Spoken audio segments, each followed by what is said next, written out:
Konnichiwa! Welcome to Kodama Showcase. Every Tuesday, I will show you a few gorgeous living jewels from Japan and talk about it. Today's koi is this. This is a gorgeous Doitsu Shiro Utsuri.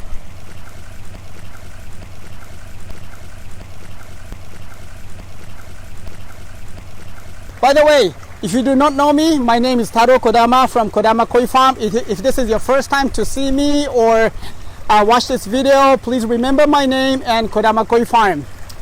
We are probably one of the largest koi importer and distributor of the Japanese koi in the United States. My father started this business about 50 years ago in Japan. I was born there, of course, raised, and about 20 years ago, to expand the business, we came to the United States. Ever since, we've been introducing a lot of high quality Japanese koi to our customers. Now we have a big koi farm in Hawaii. We have 2 retail stores. One is in Long Island, the other one is southern Florida, Fort Lauderdale. So if you like this video, make sure you give me a lot of thumbs up, or like this video, share this video with your friends. Let's talk about koi today, please. Like I said, this is a Doitsu Shiro Utsuri. When we talk about this type of koi, we basically check 2 things. Because this is Doitsu, we have to see how good this koi is as a Doitsu. And because this is Shiro Utsuri, we have to check how good this is as a Shiro Utsuri. So let's talk about Doitsu first. Do you know what Doitsu means?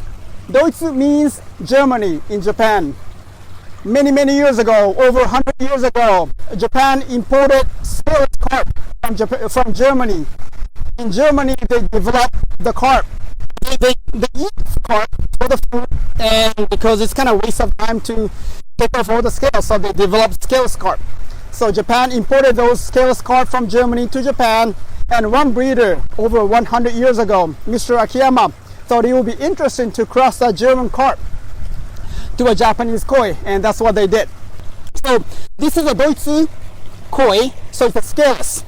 So we don't want to have too many scales. We can have scales on the back. You can see along the dorsal fin, you can see how perfect the layout is. If there were the scales, we want to see a beautiful layout. So we want to see the beautiful layout on the back and on the side, whether there is or there shouldn't be. And like this one, if you look at this one, you can see the side over here. It's a beautiful. There is no scales over here, just a lateral line. That's beautiful. And if you look at the other side over here, there is 2 scales over here. This is a little bit of the weak point of this koi. It would be nice if this koi has no scale on this side either. So this kind of ruined the balance a little bit. But when you consider this has a whole one piece of art, this is a very small weak point. So for the Doitsu, we want to see how beautiful the layout of the scales. That's what we're going to look at. So from that standpoint, this Doitsu Shiro Utsuri has a beautiful scalations along the dorsal fin. That's beautiful. And now let's look at this as a Shiro Utsuri.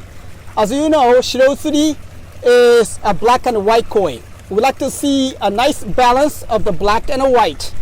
If you look at this koi, you can see a very unique sumi black pattern on the face, very attractive, and you can see a nice sumi on the shoulder. Look at this white belt over here. And then the second half of the body, it's a very powerful dynamic sumi. It's good that this koi has a nice white belt on the tail, because if there is no white over here, the second half looks too heavy, and that will ruin the beauty of this koi. But because of this 2 white belt of this koi, that really keeps the balance. And then also there is a nice white pattern over here. This is actually from Hidoi Koi Farm. Hidoi Koi Farm produce a lot of high quality Doitsu Showa. And when they are breeding Doitsu Showa, there are some koi comes out without red. That will come to Doitsu Shiro Utsuri, and that's how we can get Doitsu Shiro Utsuri. That's why it's not easy to get. And so if you think about how the rareness of this variety, and knowing how difficult it is to get this koi, this variety with this size, with this quality, that will make this koi even rarer and much more valuable. And one more thing is, I think you see this, there is a tiny red spot over here. When you start learning about koi, you know what to look for, and you know what makes koi not look good or good. And this is a Doitsu, so it should not really have a red spot on the side. However, we also have to understand that there is no perfect koi. Just like there is no perfect human. Even the grand champion of the All Japan Koi Show, if you want to criticize, there is always something to criticize. What's important to us as a koi lovers, koi hobbyists, we have to look at what the bright side of the koi, not really the negative side. And of course, if the negative side is huge to ruin the whole beauty, it's no good. But if it is minor, then we have to kind of forgive the minor weak point. Like for this koi, knowing how the value, the rare value of this koi, knowing the quality of the Doitsu, knowing the quality of the Shiro, having the red spot over here is very minor.